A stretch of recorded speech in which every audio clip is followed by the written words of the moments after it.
Bismillahirrahmanirrahim. Assalamualaikum warahmatullahi wabarakatuh. Berjumpa lagi dengan kakak di semester 5 ini dengan adik-adik dengan mata kuliah mikroteknik. Baiklah, di sini seperti biasa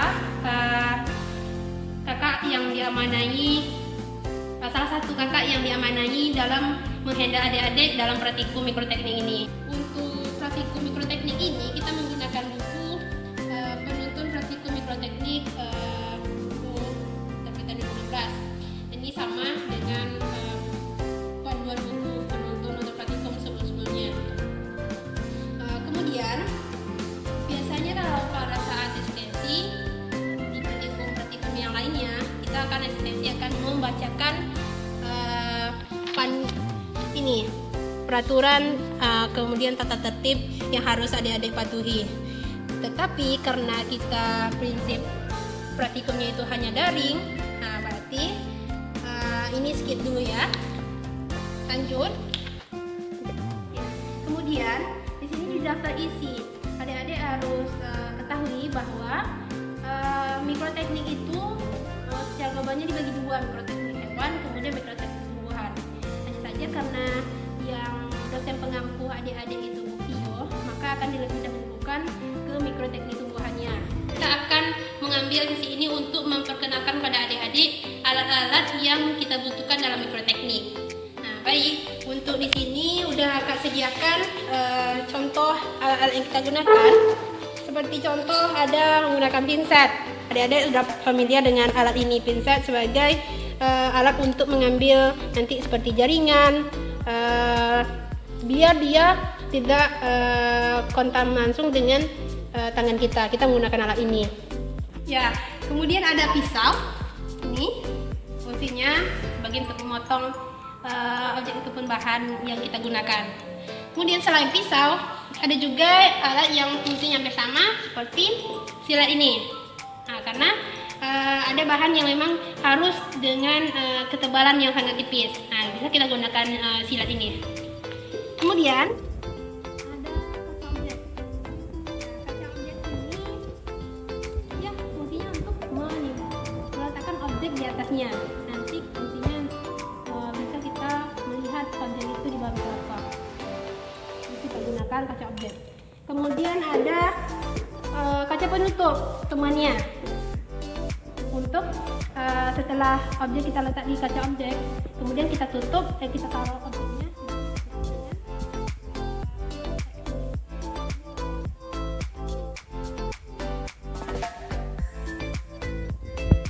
Ada satu lagi bahan yang kita gunakan, yaitunya batang pengaduk. Batang pengaduk ini difungsikan untuk mengaduk, menghomogenkan atau mempercepat satu reaksi. Kemudian kita menggunakan alat Bunsen. Ini hampir sama dengan hot plate, hanya saja dia sebagai sumber api atau panas, di mana bisa kita aplikasikan dengan menggunakan alat nanti untuk menanaskan suatu larutan dengan menggunakan tabung reaksi. Berarti tabung reaksi. Kemudian ada juga satu lagi beker glass. Nah, hanya saja di tabung reaksi kita menggunakannya langsung saja dengan tangan kita atau bantuan dengan alat nanti dengan penjepit. Nanti kita putarkan dia seperti ini di atas bunsennya. Kemudian kalau yang di beker glass ini kita harus membantu dia berada di atasnya itu dengan kaki 3. Ya, kaki 3 taruh sini dan bisa difungsikan alatnya. Itu dia tadi. Kemudian ada Petri dish.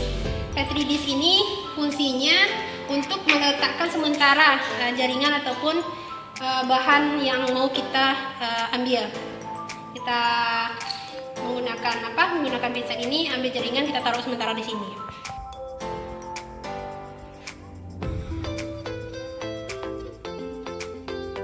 Jaringan bahan daun nanti kalau misalnya kita membuat preparat kemasan. Juga dengan label ini tuh.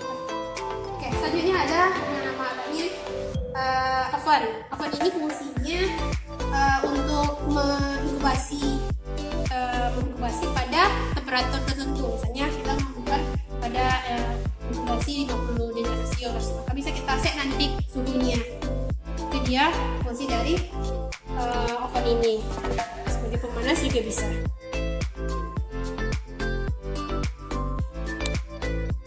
Ya, selanjutnya ada yang namanya hot plate juga. Ini difungsikan sebagai pemanas juga. Saat topik mesirasi untuk memanaskan kayu nanti kita menggunakan alat ini.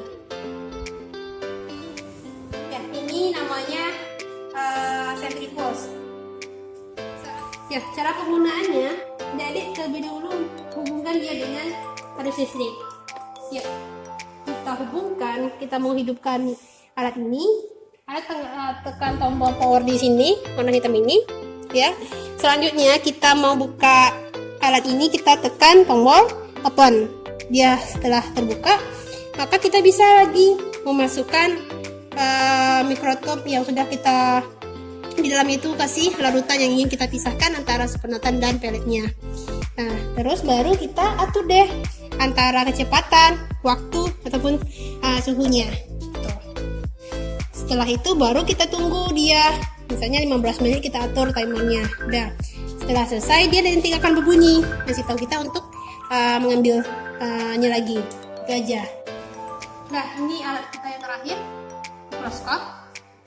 Mikroskop ini banyak fungsinya, nanti kita menggunakannya di materi pembuatan preparat semata. Akhir dari pembuatan preparat itu kita harus bisa melihatnya di bawah mikroskop. Preparat yang kita buat itu sudah terlihatkah stomatanya dengan jelas ataupun tidak ada terlihat stomatanya. Setelah tadi jadi mulai dari yang pertama konsistensi sampai dari pengenalan dari alat-alat praktikum mikroteknik kita. Mudah-mudahan praktikum kita lancar, bisa adik-adik ambil ilmunya, dan kami sebagai penanggung jawab praktikum adik-adik di semester 5 ini bisa semaksimal mungkin memberikan apa yang bisa kami berikan. Terima kasih untuk waktunya adik-adik, semangat terus. Sampai jumpa adik-adik. Assalamualaikum warahmatullahi wabarakatuh.